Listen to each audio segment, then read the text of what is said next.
Hindi pedagogy का एक नया वीडियो लेक्चर आज आपके लिए लेके आए दोस्तों, जो आपके आने वाले सीटेट जनवरी 2024 के लिए बहुत ज्यादा इंपॉर्टेंट होने वाला है, क्योंकि मैक्सिमम क्वेश्चन आपके प्रीवियस ईयर से रिपीट होते रहते हैं। आप सभी जानते हैं। आई होप आप लोग अच्छे होंगे।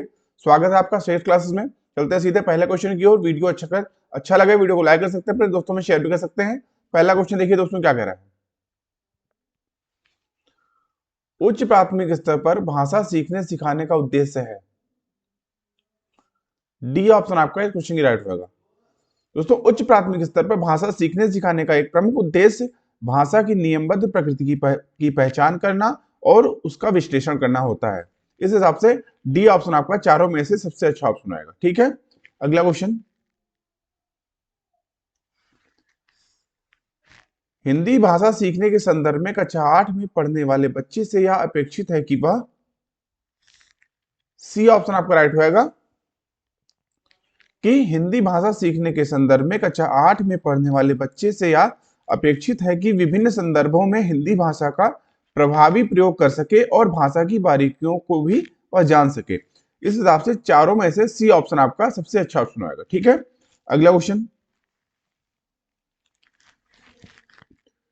हिंदी भाषा सीखने सिखाने के लिए अनिवार्य है कि, बी ऑप्शन आपका राइट होगा। हिंदी भाषा सीखने सिखाने के लिए समृद्ध भाषा परिवेश की उपलब्धता, जिसमें सम्यक रूप से भाषा अर्जन किया जा सके, यह अनिवार्य रूप से यह सही होता है। ठीक है, इस हिसाब से बी ऑप्शन आपका सबसे अच्छा ऑप्शन आएगा। अगला क्वेश्चन।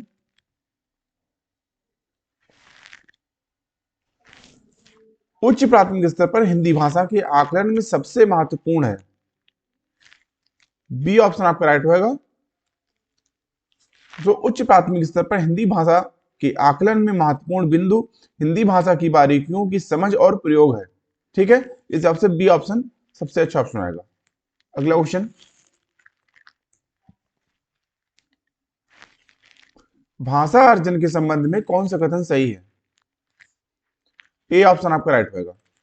दोस्तों, किसी भी भाषा अर्जन के संबंध में भाषा अर्जन के माध्यम की सहजता अनिवार्य रूप से होती है। अतः इस संदर्भ में यह कथन सर्वाधिक उपयुक्त होता है कि भाषा अर्जन सहज होता है। ए ऑप्शन आपका चारों में से सबसे अच्छा ऑप्शन आएगा। अगला क्वेश्चन।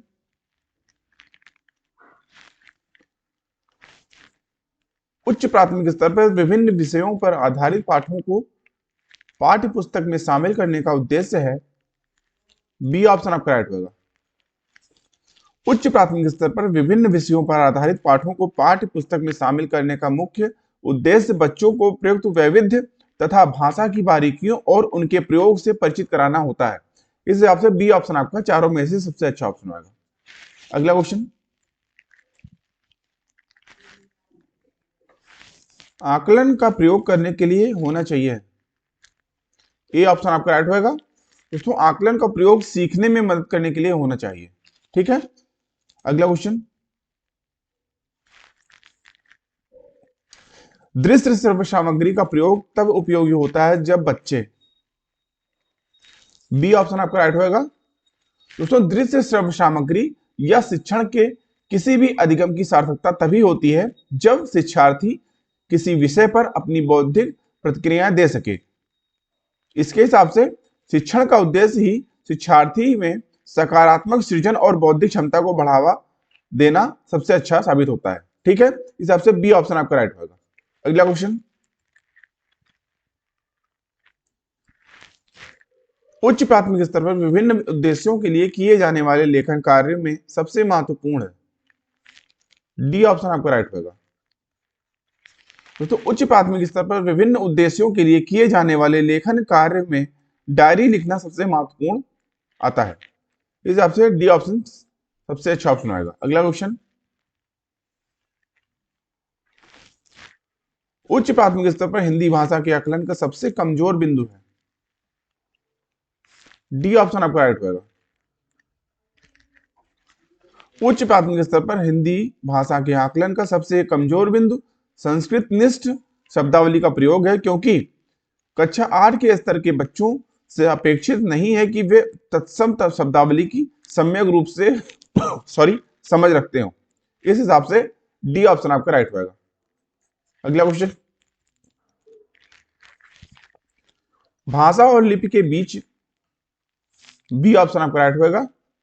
भाषा और लिपि के बीच कोई निश्चित संबंध नहीं होता है। अगला क्वेश्चन, उच्च प्राथमिक स्तर पर हिंदी भाषा का आकलन करते समय आप सर्वाधिक बल किस पर देंगे?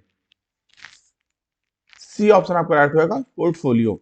तो पोर्टफोलियो प्रक्रिया में बच्चों की निरंतर प्रगति से संबंधित तमाम आंकड़े और फीडबैक यानी प्रतिपुष्टि आदि को एकत्रित किया जाता है। आपको बता दें, इसी एकत्रित फीडबैक की रिपोर्ट को पोर्टफोलियो कहा जाता है।